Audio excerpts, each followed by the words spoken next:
This eerie tale revolves around a young woman discovered beneath a bridge. The primary inquiry for the authorities was whether the victim leapt of her own accord or was forcibly pushed. Surveillance cameras provided the crucial answer, allowing them to piece together the events of that fateful night. In this video, we'll delve into the events surrounding Rachel Siani's ordeal.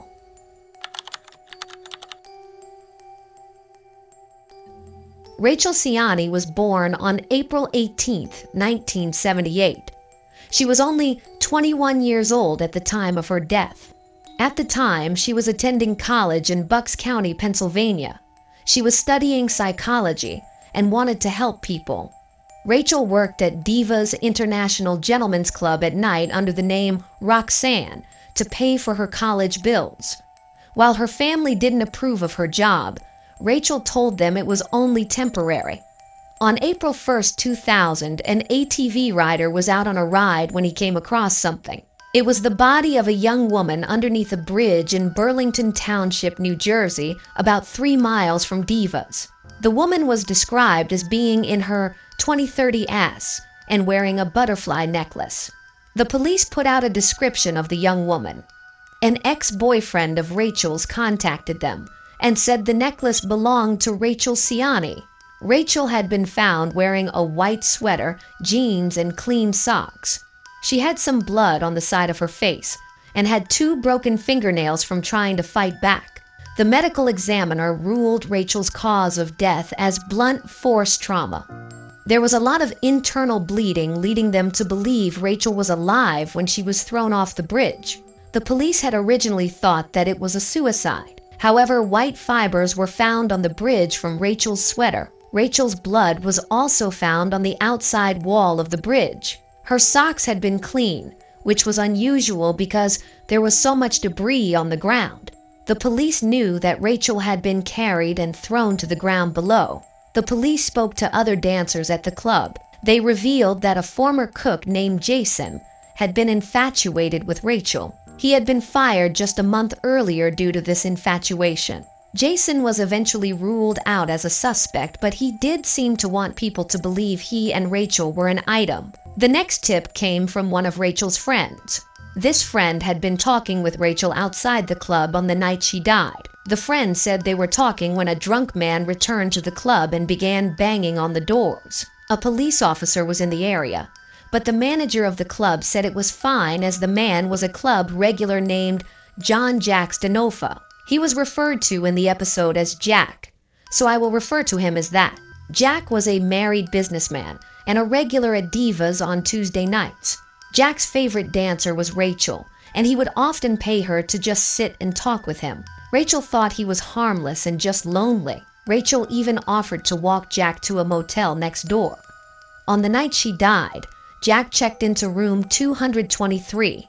The hotel clerk told the police that they saw Rachel walk Jack to his room, but never saw her leave. The police brought Jack in for questioning. Jack said he last saw Rachel in the early morning hours on March 29th, but that she never came into his hotel room. This wasn't the first time Jack had stayed at this motel. He had a previous arrest for a DUI and often stayed at the motel when he had too much to drink. 4 days after Jack stayed in room 223, the police went to search the room. The room had already been cleaned several times. Despite the room having been cleaned, the police found some white fibers and a small amount of blood in the shower. The fibers and blood were tested, but the fibers weren't a match to the fibers from Rachel's sweater.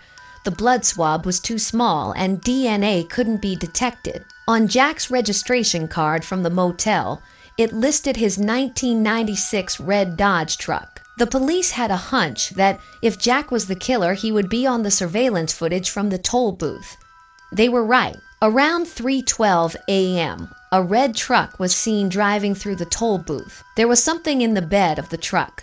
It looked like Rachel in the clothes that she was found in. About 25 minutes later, the truck drives back towards the motel with nothing in the bed of his truck. The police couldn't see the license plate, but had probable cause to search the truck. The truck had clearly been cleaned, but the police did find blood on the plastic lining in the back of the truck. The blood in the truck was Rachel's. The police were also able to find Rachel's blood on the sidewalk below room 223. They had spoken to the guest that had been staying right below Jack on the night of March 29th.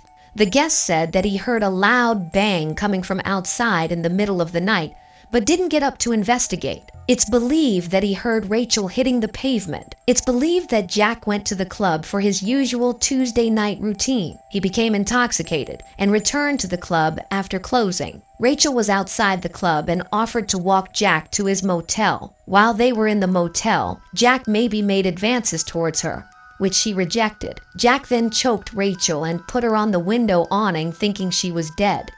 When she fell, Jack went outside and loaded her into his truck. Rachel was then driven to the bridge and left to die a horrible death. In November 2002, John Jack Denofa was found guilty of first-degree murder.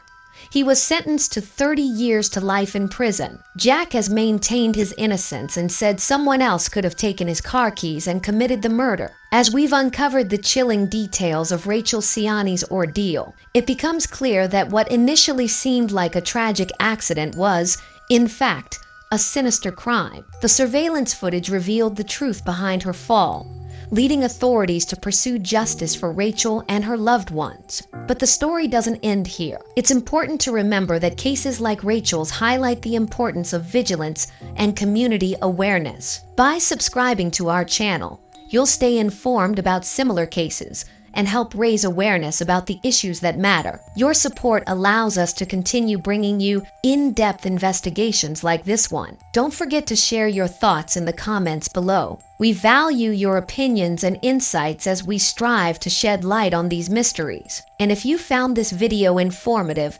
don't hesitate to give it a like. It helps us reach a wider audience and spread awareness. Thank you for joining us on this journey, and remember, together we can make a difference. Subscribe now, share your opinions, and give us a thumbs up.